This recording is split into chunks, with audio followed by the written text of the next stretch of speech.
Good afternoon. It's Thursday, the 17th of November 2016, just after 1 o'clock. Welcome to UK Column News. I'm your host, Brian Gerrish, with me in studio, Mike Robinson. Well, it's Thursday today, but we're going to be joined by David Scott from Northern Exposure, who will be talking or discussing the wider news, but also telling us a little bit about what's been happening north of the border. We understand Perth's got sunshine today. The rest of the UK has got a bit of everything. It's dry, it's cold, it's warm, it's wet, it's windy, it's mild and calm. So life in the British Isles, and that's the British Isles without a comma. We'll be discussing that more with David Scott in a minute. Well, the big story of the day is, of course, fake news that's been building and building over the last couple of weeks. Los Angeles Times, their headline is "Want to keep fake news out of your newsfeed? College professor creates a list of sites to avoid." Of course, Vox gets in on it. This is Vice gets in on it. A list of fake news websites proliferating on Facebook is staggering. The Independent saying, here's a list of 133 websites that publish fake news. Metro saying, full list of fake news sites to avoid. So they are quite definitively calling some of these sites fake sites, which in itself might be considered a libelous statement. But anyway, we move on. Who's behind this this list? Well, it's this lady, Melissa Mish Zimdars, who claims to be she is an assistant professor of communication at a university in Massachusetts. We'll come on to that in a second. She's got a PhD in communication studies, and she was previously an instructor of communication studies at the University of Iowa. So there you go, that's her. Now she has a blog, or rather she doesn't, because, mysteriously today it seems to have disappeared behind a username and a password requirement. So you've got to ask her for access to her blog. Particularly nice image that goes with her blog. So there you go. What can you say? So I thought, Brian, let's have a look on the Wayback Machine and see what it says. Unfortunately, it says that the page cannot be displayed due to robots.txt. Now, the robots.txt file is the file which notifies search engines what they can and can't do on a particular website. So I thought we'd have a look at that. And, indeed, that was changed to disallow all search engines last night at about 9:15 in the evening. So clearly she has responded to something. Perhaps she's responded to the response that she's got by posting this list. But we move on. Her Twitter page, well, it seems to have become protected. That's a shame. Her Instagram page, that is also private. And her Facebook page is also only for friends now. She seems to be doing a runner about as quickly as she can at the moment. She's gone in the bunker. Gone into the bunker, but unfortunately not quickly enough to avoid Google Cache. So let's have a look at her CV. She's got a PhD in communication studies at the University of Iowa, and that was expected in May of 2015. Well, she obviously has that now. And the dissertation was Weight Watching, the Global Circulation of Fat Television and the Obesity Epidemic. So that clearly qualifies you as somebody who can identify what is a real news story and what's a fake news story. Okay, and her Master of Arts in Media Studies, her thesis title there was "Where Can a Man Be a Man? Television Comedies and Post-Feminist Masculinity." Right. So this is great stuff. And about Mish on her blog, what does she say? "I'm currently an assistant professor to the Department of Communication Arts and Sciences at Merrimack College in Massachusetts. I received my PhD in Media Studies from the Department of Communication Studies at the University of Iowa.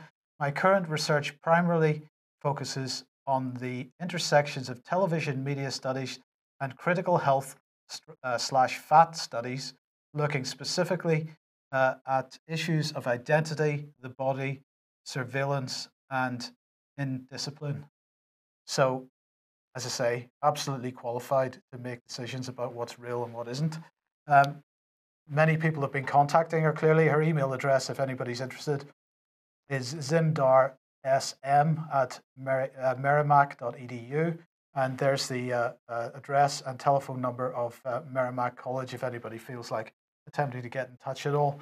So let's just have a look at the list. So here it is: false, misleading, clickbaity, and or satirical news sources. So what she's tried to do is to mix what she says are false, misleading, and clickbaity articles with websites which are clearly satirical, like The Onion or Private Eye. Private Eye's on this list. And so is 21st Century Wire, as you will see. But you'll also note that there are quite a number of sites there marked in yellow, which says that, well, basically she has removed the site from her list, and in brackets, temporarily.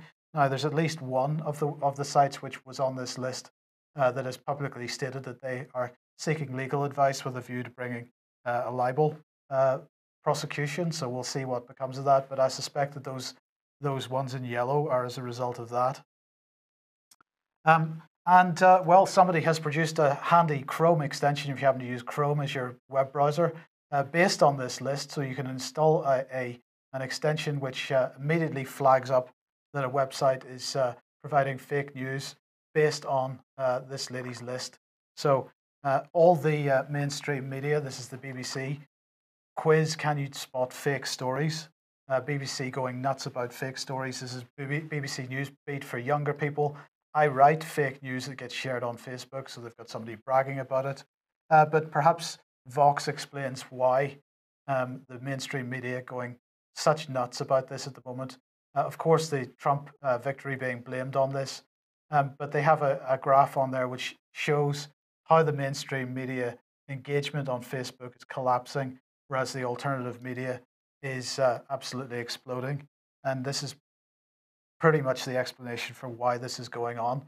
Of course, they're mixing in alternative media platforms that are attempting to do a good job with the ones that are deliberately pushing out fake news. I'm not for 1 second suggesting that isn't going on. But the list that she had produced was mixing quite serious websites in with some that were less so. Yeah. But absolute panic here, Mike, isn't there? That all of a sudden, now that people are able to go on the internet, people are quite capable of making a decision about what they're reading. Desperation by the big boys, I would say. Absolute desperation. And a number of points that are, of course, the issue of free speech. The fact that the mainstream media attempting to censor what's being discussed on the internet.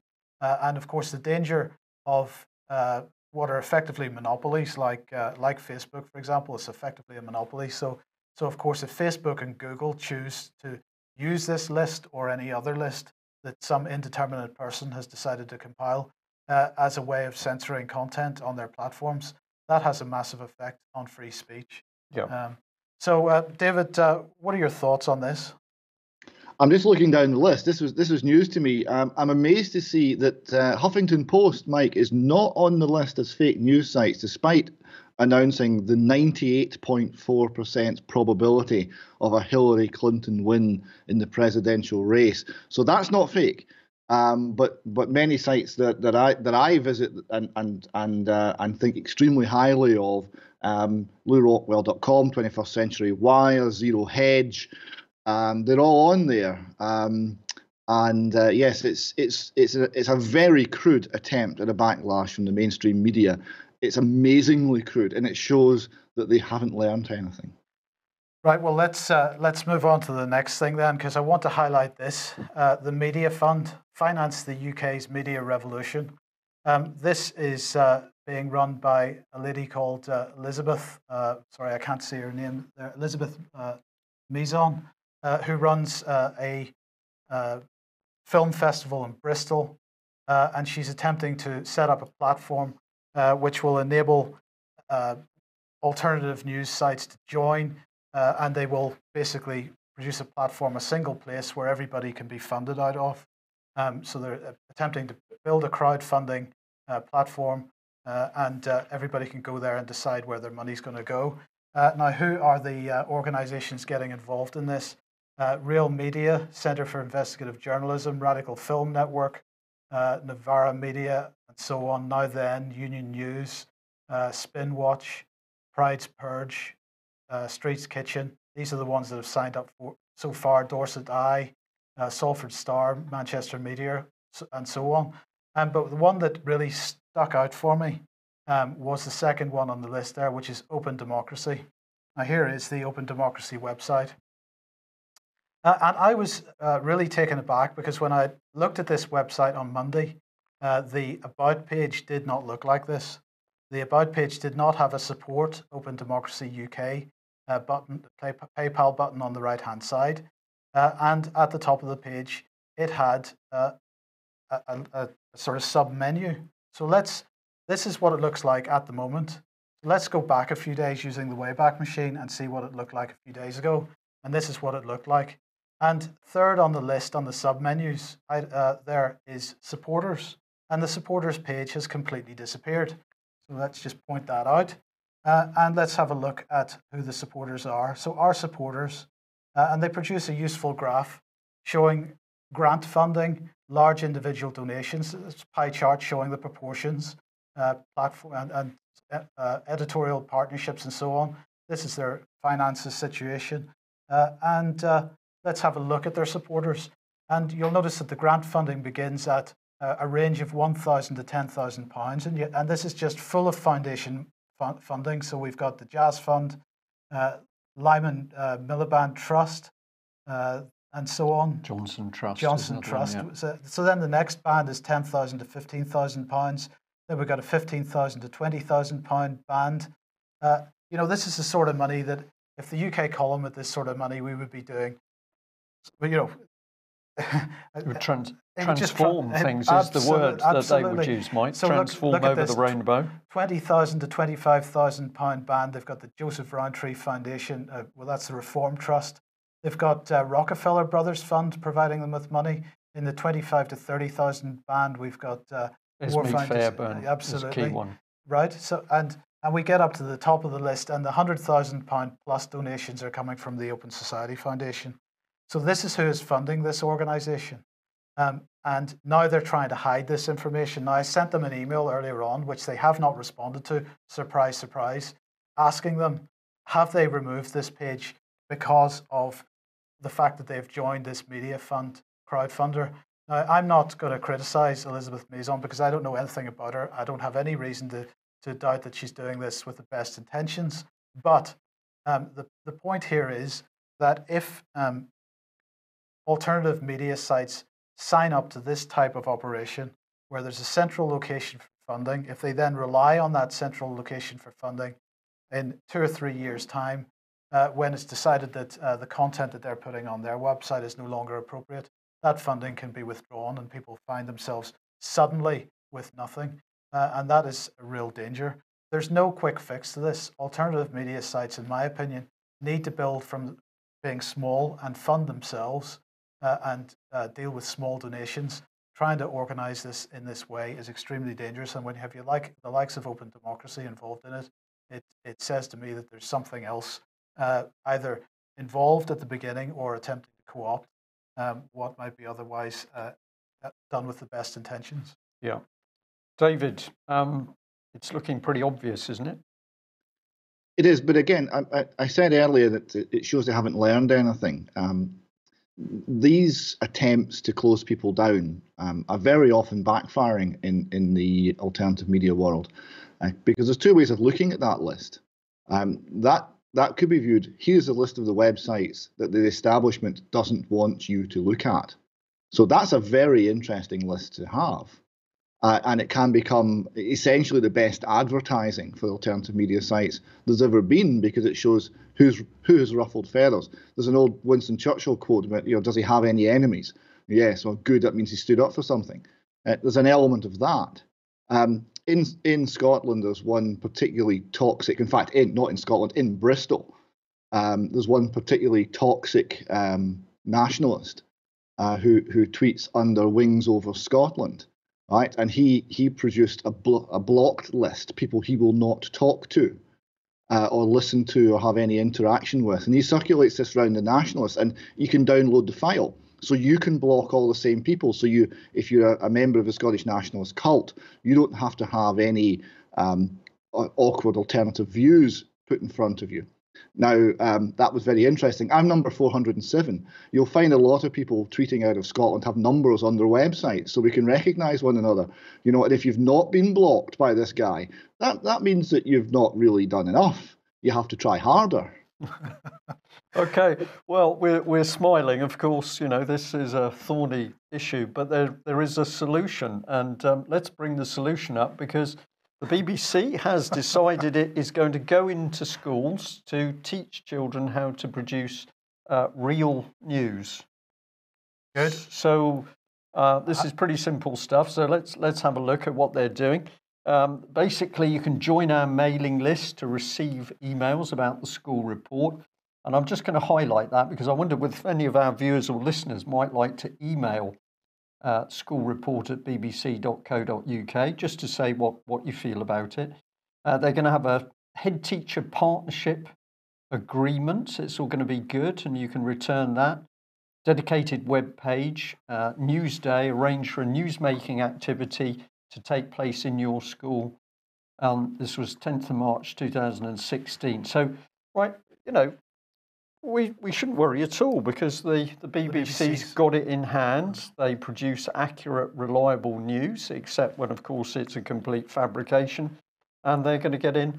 And what is also interesting in the schools report system is that they've got quite a big section on child protection and how everybody's going to be properly screened. Actually, I think I'd be a bit wary about letting the BBC into my school. Well, what's the solution as to what's going on? It is for people to really understand how it works. So we're getting very close to Saturday, November the 19th, in the British Constitution Group Conference. We are going to be talking about the state of this country. It's now a lawless state. This is quite clear. Many people suffering. I've just inserted a Telegraph article there. Dementia suffers left to starve or live on biscuits in harrowing cases. I have to say that we have case after case being reported to us of very serious neglect and abuse within the NHS, and particularly deaths of elderly people. So the NHS is going to be one of the topics we will be talking about, and I've just highlighted there a lady called Kay Woodward is going to be talking about reasserting the NHS constitution. So many people aren't aware the NHS even has a constitution. It does, but what we can certainly see is that constitution is being breached on a daily basis. And if we just go to the afternoon session, I should have given you an arrow, David, because down after the break, we've got 1720 to 1740, who are we the British? There was a scurrilous rumour that there was a misplaced comma in that headline, but I've looked and I can't see it. David, would you like to just tell us, just give us a little taster of why you think it's so important to talk about who we all are, the people that live on these islands? Yes, we have seen initially an intentional attack on the confidence of people in this country to feel that their history, their culture, themselves have worth, and to develop the best aspects of that. It's in part the sort of Soviet idea of demoralization. It's in part the Western and Gramsci idea of removing the foundations from a society by attacking its culture, its families, its institutions, and leaving it with no ability to resist, in his case, the communist ideals. But we're seeing the effects of it. We're seeing people who have no ethical an intellectual ground on which to fight, and that's what we need to remember and to rebuild, so that we have something to defend and some ground on which to stand. David, this is just briefly. This is something, of course, that isn't just being seen at an intellectual level in Britain. It's being seen at a literal level in other cultures, and particularly Libya and the other parts of the Middle East, where they're literally bombing the culture into bits. But it's basically the same approach, isn't it? Oh, it may well be. The issue in Britain. I caught Donald Sutherland, the actor, lamenting the election of Donald Trump, and he was saying how he was ashamed to be male and white, and he was ashamed because Helen Mirren had told him to be ashamed, and he duly was.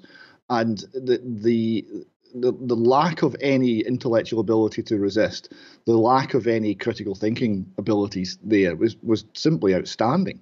Why would he think like that? Why would he roll over like that? It was very, very strange, and this is the sort of surrender that it breeds. Yeah. Okay, well, excuse me, an advert here for your meeting in Glasgow on the 30th of November. And you've got a couple of guest speakers there, obviously Robert Greene and the Dochertys. We're going to talk about the Dochertys in just a moment. What would you like to tell us about this meeting? I know that the other meetings that you've held up in Scotland have been a really great success. They have been. This is at the West, which is a pub next to Glasgow Green. It's a bigger venue this time because we were a bit squeezed when we met up in Dunblane. We were a bit tight for space. The intention is that we get Robert Greene as a speaker. Now, Robert does have some illness within his family that means that there is a possibility that he might be called away at short notice, but absent that, he'll be there. And I'm very interested to hear what he's got to say. He's been talking about the Docherty case at several meetings in Manchester and London, and he's despite everything else that's going on in his life, he's managed to do some sterling work on behalf of the Dochertys. So he'll be updating us on that. Now, it was our intention to have Brian Docherty there because we'd made lots of arrangements, which we'll cover in a wee moment, to get things sorted for the Docherty family so that they could also attend. We don't know whether that's going to be possible now because we haven't heard from them again for several days, and the arrangements which we'd made, they've not been able to fulfil. So we again don't know where they are, and there's much doubt and from our point of view, much concern about them once again. David, we've obviously had a lot of people asking for an update, not least because people have been donating very generously to try and help the Dochertys. Just, if you will, just give us a little bit of background into what happened. Obviously, the Dochertys wanted to stay in Ireland because that's where the children are, or they believe the children are in Ireland. They have no real knowledge as to where their 4 children were taken. But their logic as parents was we need to stay as close as we can to our children. So that's why they were there in Ireland. But then literally they disappeared off the plot. You'd been to see them. They obviously needed support, but then they disappeared. Just give us a little bit of a recap of how things have unfolded. Yes, I went across to see them, and they were... I would say they were under more pressure and more stress than they had been at the previous time I'd seen them. We did a few interviews. We gathered some information, and I managed to persuade them to decide to come out of Ireland. Up until that point, they'd always been, no, we have to stay here. There's court hearings. Even if we don't attend, we're in the town. We're there. We're as close as we can be. We need to stay because of the children. So the things had got so bad that they would suggest, okay, we realise we need to come out and seek some support in the UK. Now, thereafter, there was a long communication break. I got nothing from them. And then we'd organised a safe house, but unfortunately the person whose house that was themselves fell seriously ill, and I had to put that back a short fortnight before we could actually have somewhere for them to stay. So communication was very, very intermittent, and then there was a full month where we had no communication from them at all. And the only means we have of communicating is via email. So we're depending upon them answering emails and answering messages. So after a month, we got a call. Now, at this point, some of the money was coming in from one or two people. It was immediately before you put the appeal out, actually, but a few people had donated some money in any event. So we got a call, and things were extremely grim. They hadn't eaten in 6 days. They were clearly living, I imagine, in the car or rougher in some way. They had no shelter and they had no food. So we were able to immediately get them shelter and get them food, send them some cash so that would happen. We then got another appeal for further help because they felt that with they were in a bed and breakfast, but they felt that the animals were being attacked in the car at night, so they needed to get somewhere more secure, and suggested a bed and holiday let. So again, we were able to help there, and we got them a holiday let for a week. Now, at the end of that, they were meant to be coming to the UK. And what happened then is I got a very strange phone call from the holiday let people. There was clearly some dispute going on. It was all very confused. I tried to speak to the Dochertys via this phone call, didn't manage to do that, all apart from briefly to Janice, but didn't manage to get any messages to where they were coming. Now, I had been intending to go over and literally pick them up, but they'd said not to come to Ireland because they were being followed, and they were going to come to a UK port, and I would collect them from there. But I never got any information as to where or when. So I kept asking, and we still haven't had any communication. So at the moment, we're again out of communication. We had set up a lot of things to help them. We had a very generous woman had opened her home to them, so we had a safe house, we had shelter, warmth, and food for them while they got a chance to recover. We had intended that they be speaking at the conference in Winchester and at the meeting in Glasgow, and we'd also organised a radio interview with them. So all of these arrangements are now at least in doubt until we hear from them, as we don't know whether they're in the UK or Ireland.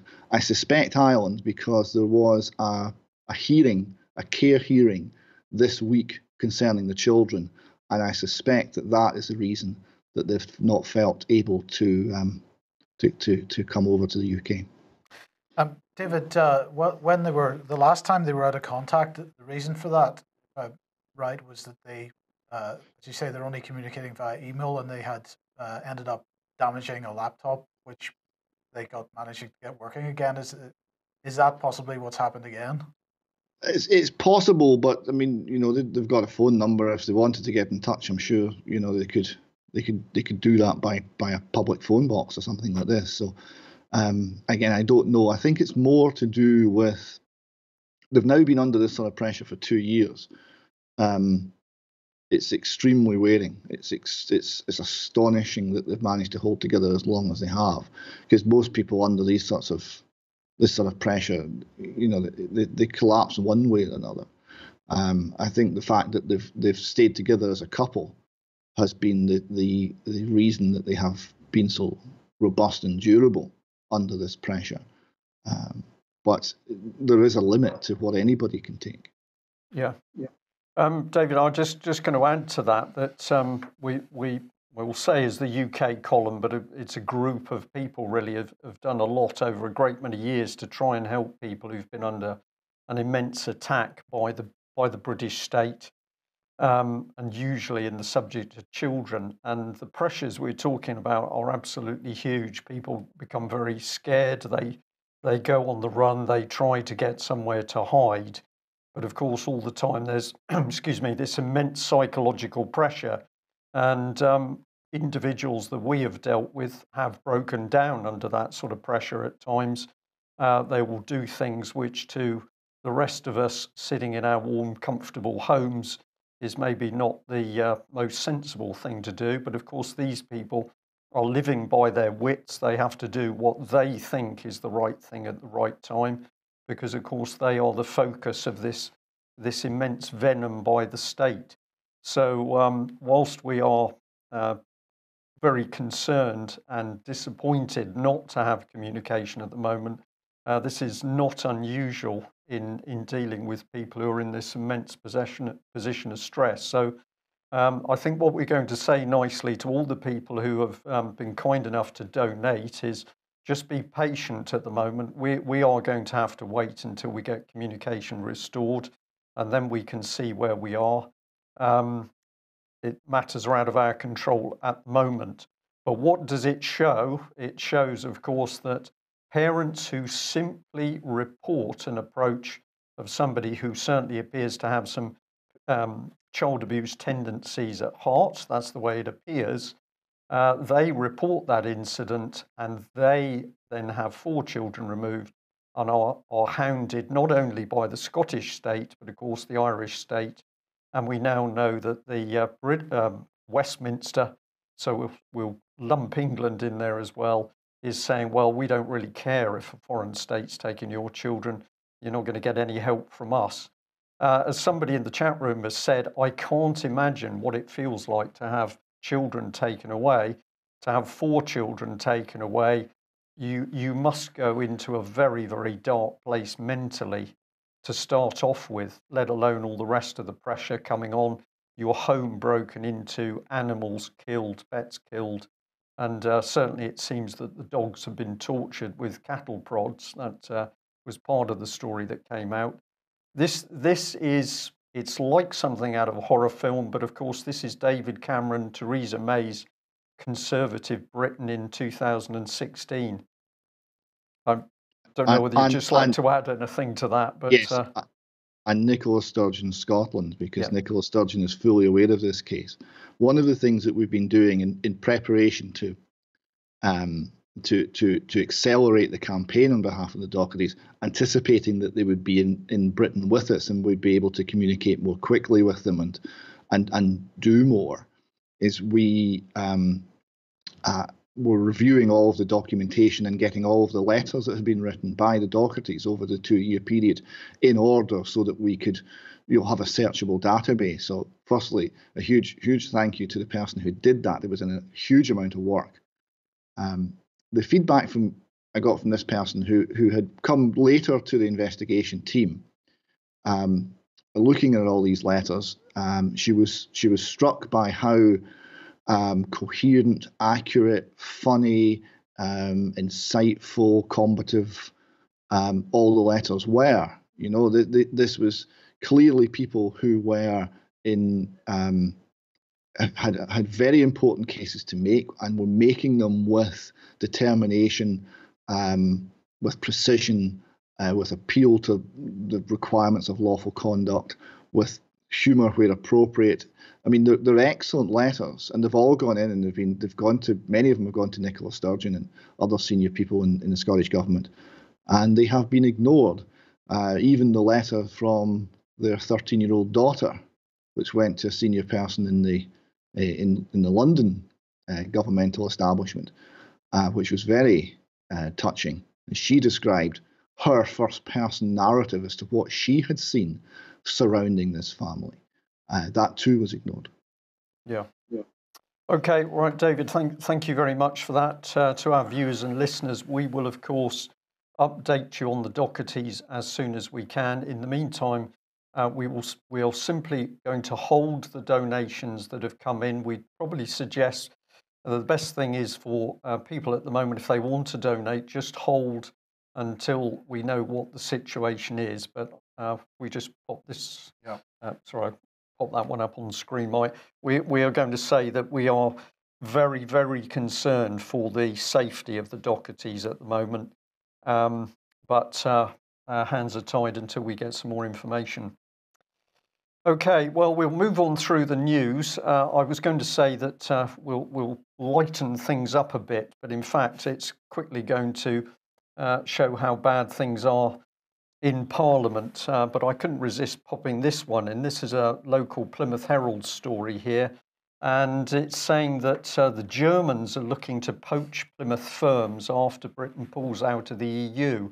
So in light of your report, Mike, we better label that real news or a scare story. But the story, if it is a story, is that Invest Region Leipzig has said that now we've declared Brexit, they can come and poach British firms. I wasn't sure there were any British firms left in Plymouth. Not many. Not many.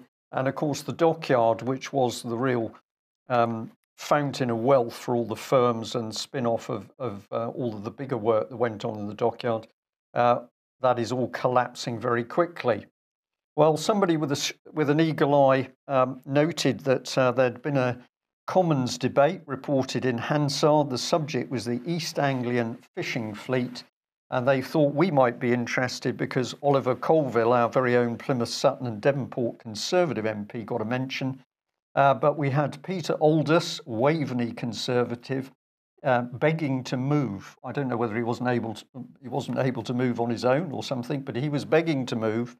And he said, we need to have a consideration of the East Anglian fishing fleet because basically it's nearly obliterated, although it's been an integral feature of the East Anglian coast for nearly 1,000 years.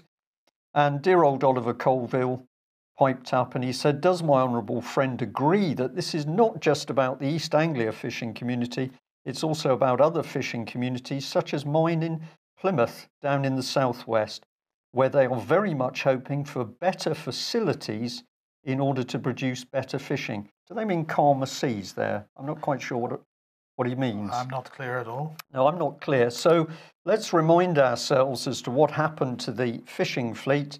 And David, especially for you, a BBC report going back quite some years now, the graveyard of the Scots fleet. And this, of course, is British fishing boats simply being cut up, hacked apart in order to meet the EU fisheries policy, and people literally crying over it. This gentleman, Paul Stewart, said it's more like bereavement. I'm going to a funeral. The vessel is my life's work. Now it's going to be cut up. The boat's 9 years old, but there's still all 20, 30 years life left in her. So perfectly good fishing boats cut up. And people said it didn't make sense, but of course it makes complete sense if the objective was to destroy British fishing industry. And to just show that that wasn't one report, we've got the Independent here talking about fishermen forced to scrap boats and cut catches. We've got this one, which was to do with quota hopping. So what's going on here is that Spanish and Dutch boats had signed in on our quotas, so they were basically taking fish allocated to Britain, catching it, and then taking it back to the markets in Spain and Holland. And all this carried on right under the noses of so-called British fisheries policy. Telegraph here, no end to the EU's crazy fishing policy. And it was Christopher Booker here pointing out that one super Dutch trawler was catching a mere 23% of the entire quota, but nobody wanted to do anything about this. And of course, from my own time in fishery protection with the Navy, I saw the demise of the British fleet whilst all of these super foreign boats came in. But what is Mr. Colville really concerned about? Well, it's not the death of the fishing industry, it's the death of the hedgehog. So I'd just like to introduce the madness of Westminster. Here he is with his poppy on, supposedly standing up for British veterans, whilst he does nothing as the dockyard, the fishing industry destroyed. But don't worry, because we're going to have a hedgehog summit, Mike. Yes. Is that like a molehill? Possibly. I'm looking forward to it, though. Okay, and here's the man. He's looking a little bit dreamy there, but that's probably because there was going to be a meeting between him and Liz Truss, who was then Environment Secretary. She said she was very willing to meet with Oliver to discuss his hedgehog issue, but she's now Lord Chancellor, so I don't know whether she's still into hedgehogs. David, madness in Westminster. Are these people mad, or are they deluded? Are they on substances? How do we explain this complete lack of common sense in our MPs? That's difficult. Some are clearly incapable of thinking. Some of it's programming. It's minds being reframed through education and special courses. And some have just sold out. Some know what they're doing. And you get little glimpses of this, and they turn around and say, well, Mary Black, the youngest MP, said that she voted to remain within the UK, but had to hold her nose when she was doing it. Wow. Remain within the EU, sorry. She had to hold her nose when she was doing it. So that they know what they're doing isn't right. They know it's not in the best interest of the constituents, but they do it anyway because that's the job. Yeah. That's the party machine. Deranged. Well, here's the serious stuff, and you were keen for us to get up this. It's on to the subject of the child sexual abuse inquiries north and south of the border. The Scotsman here reporting that expert has resigned from the doomed Scottish Historical Child Abuse Inquiry. This was Mr. Lamb, so he got frustrated and said the Scottish Government was continuing to interfere large and small ways, directly and indirectly. He said the thing needs to happen and you can't micromanage it. And Alan Draper, a spokesman for in-care abuse survivors, said Mr. Lamb's resignation was a devastating indictment of the government. And you also highlighted this one, which is your very own Mr. Swinney, is apparently going to update members of the Scottish Parliament on the child abuse inquiry. And part of that article said the inquiry has been dogged by problems from the outset, with the original chairwoman, Susan O'Brien, quitting the post in July, complaining of government interference. I've put in a subheading there, delay and obfuscation, the two friends of child abusers. What's your take on this child abuse inquiry? Well, Mr. Swinney is going to stand up in the House in Holyrood today and make this announcement. The BBC are strongly suggesting that he is going to expand the terms of reference of the inquiry. Now, this has been one of the most dreadful parts of the Scottish inquiry because it was only residential institutions that were being investigated. So if you had day pupils and residential pupils in the same institution and they were both being abused, only some of them were covered by the inquiry. And it would also mean that many prominent cases, including the case of Holly Gregg, wouldn't be included because it wasn't a residential institution in which the abuse took place. So it was clearly a cover-up set of terms of reference, and it's been the subject of huge and consistent criticism from the survivor groups. So it may be the hint from the BBC is that it's going to be some improvement in that area, but we'll have to wait and see. The BBC article was quite interesting also in terms of language because they mentioned the Lamb, Professor Lamb said that the inquiry was doomed, but they didn't say why he said it was doomed, which is government interference. And the general tone was to make a certain amount of light or fun of the complaints that have come in from the former chairman and from Professor Lamb, who was one of the three people who ran the inquiry. So BBC again giving the government a bit of an easy ride on this, as they so often do. Okay, well, we'll just give the inquiry south of the border a quick mention here with this one. Another senior lawyer quits. Now, I think, Mike, you mentioned this earlier in the week, but Eileen McColgan has resigned from the investigation due to concerns over its leadership.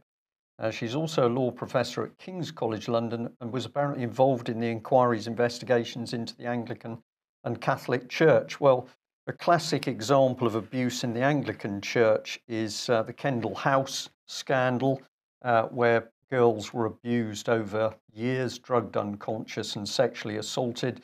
Church of England didn't want to do anything to reveal what was going on until they were absolutely forced into it by the work of survivors, Teresa Cooper in particular. But we're interested in the fact that even around the Docherty's case, there's mention of abuse, I'll say allegations of abuse, which run back to the Catholic Church. Over to you, David. Yes, the resignation of Professor Lamb cited government interference to protect institutions which might be the subject of censure from the inquiry. Now, that was a bit opaque, but what I'm hearing is that refers to the Roman Catholic Church. So what we had was the Roman Catholic Church, who ran several institutions which have been already recognised as dens of paedophilia, have been pressuring the inquiry via the Scottish Government. The Scottish Government, acting on behalf of the Roman Catholic Church, has been pressuring the Scottish inquiry to do less or do things differently or downplay certain aspects of the abuse that has happened. Yeah. Well, we shouldn't worry because Yvette Cooper has been brought in and she's currently running the inquiry into the inquiry. Yes, because you do need that. Yeah, because the child abuse inquiry south of the border has had a few problems. She says this is a really important inquiry into historic child abuse, and it's had a very difficult 2-year history so far. What's unclear is how much this has been about legacy problems, clearly personality issues, but whether there are also structural issues for the last 2 years and the difficulties they've had, or whether there are other ongoing problems for the future. It's all rather difficult to tell, but we've got an inquiry into the inquiry. Whether there will be an inquiry into that inquiry, I don't know. This is madness, David. What we are seeing is the state, north and south of the border, the same in Ireland, absolutely desperate to keep the lid on the subject of child abuse. And there can only be one reason: the establishment, the very high levels of political power and within the establishment are fully involved in the abuse of children. Is there any other explanation we can draw from this? I don't believe there is. And we're seeing the same information, the same sort of patterns coming from Europe, coming from the United States, all surrounding the political elite and surrounding the abuse of children as a means of controlling those political elite by means of blackmail. Yeah. Well, let's just bring in Harriet Harman, because somebody's ahead of us in the chat box. Great friend of Yvette Cooper, Labour colleague. She lobbied for rules on pornographic photos of children to be relaxed. She supported Liberty, the National Council for Civil Liberties, when it was linked to the paedophile organisations Pi and Pal. She's still there in the political circuit, and, well, who knows? So let's have a look at Yvette Cooper. Always good to go to the Twitter page. Here she is. Of course, what's the hot topic for her? It's her fella is on Come Dancing and doing quite well, I believe, or not. So she's busy tweeting out that he's doing a great service for the nation by appearing as some dance comedian. Once she gets onto the subject of the Dame Lyle Goddard inquiry, here she is. Here's my response to the disgraceful refusal by Dame Lyle Goddard to give evidence to the Home Affairs Select Committee. People get pretty tough. So somebody said, oh, come on, Yvette, ain't you got it yet? The establishment have rubbished this inquiry because the establishment were involved. So the public here are well on the thing. Stuart Ben Smith says, bit rich from you, who supported paedophiles along with Harriet and Pi. Well, that's an interesting statement. We've got Soren Hawkes. You weren't so animated about abuse in Rotherham. The British establishment will not be questioned or held to account, and still hasn't. We've got, this appears more and more like an establishment stitch-up, and it's just one of many inquiries kicked into the long grass. This is why they're frightened of people responding on alternative media, I think, Mike. Absolutely. So bring in the mystery businessman who's suddenly become president of the United States. The Donald? Yeah, it says the Ellen Times here, Aberdeenshire business owner wins presidential election, but they weren't sure who he is. Is that right, David? Oh no, they knew who he was. Oh, sorry. They just preferred to, in his list of accomplishments, concentrate on the fact that he runs a business in Aberdeenshire, which is I thought was the headline of the morning from the day after the election. And there have been many interesting headlines and many interesting stories coming out here. I've got, to put it mildly, mixed feelings about Donald Trump. I must admit, I didn't have mixed feelings about Hillary Clinton. I thought she was completely corrupt and likely to start World War III. So, like many people, I was really extremely cheered by the fact that we were a somewhat safer world, and we see that relationships between America and Syria and America and Russia are already improving simply because of this election and the prospect of a different and more rational approach to foreign policy.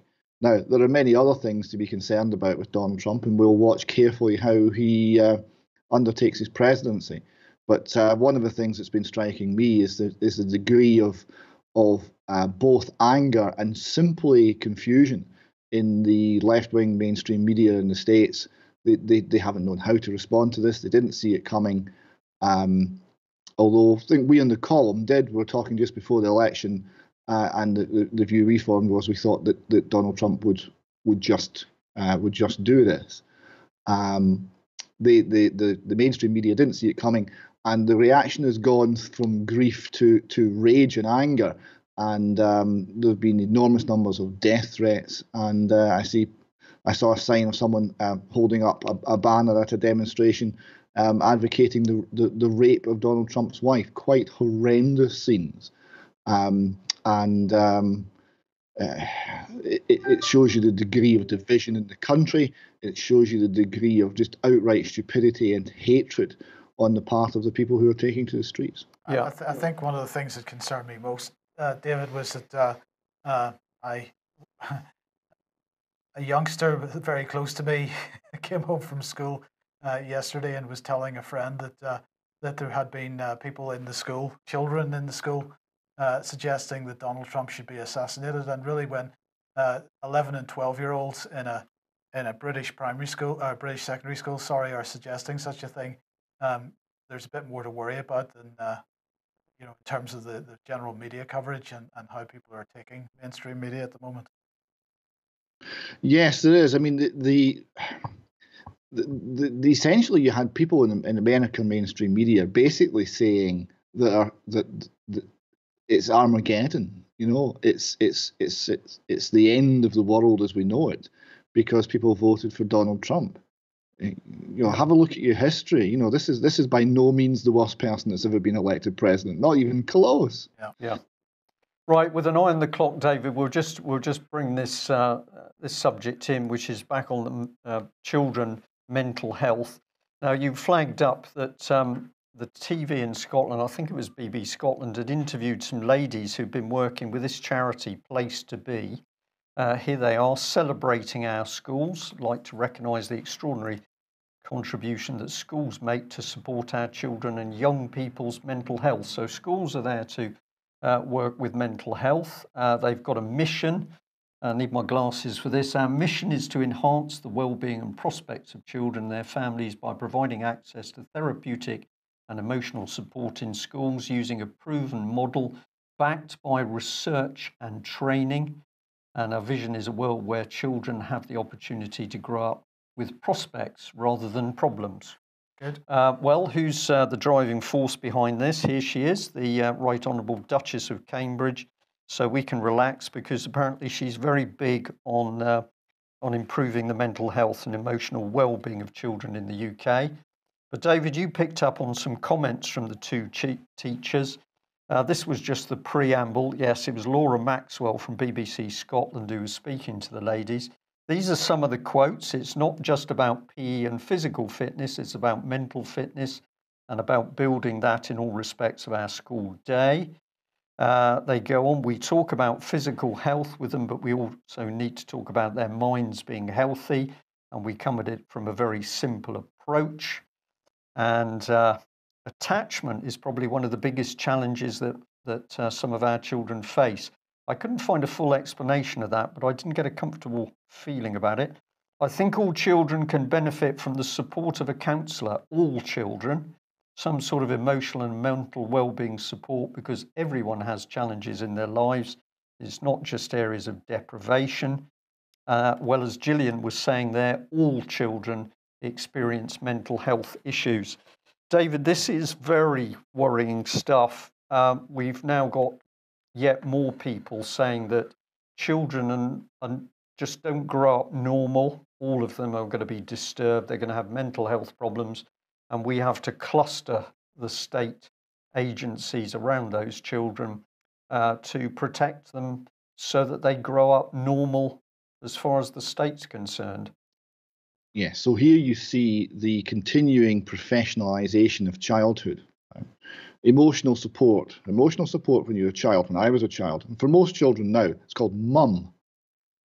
Families provide this, but no, that's not good enough. Families are now viewed as problematic or potentially toxic. So we have to have the state coming in there with the wonderful new programme. And when you look at the wonderful new programme, the bits of it that are correct are the most obvious mundane facts. Things like, they talk about the growth mindset, right? So the growth mindset is, if you feel positive about learning, you'll probably do it better. If you try harder, you'll probably succeed more. If you fail, don't give up. Just, it's just another challenge. Now this is not rocket science. This is simple folk logic that everyone used to know, but seemingly now you need a PhD to teach this.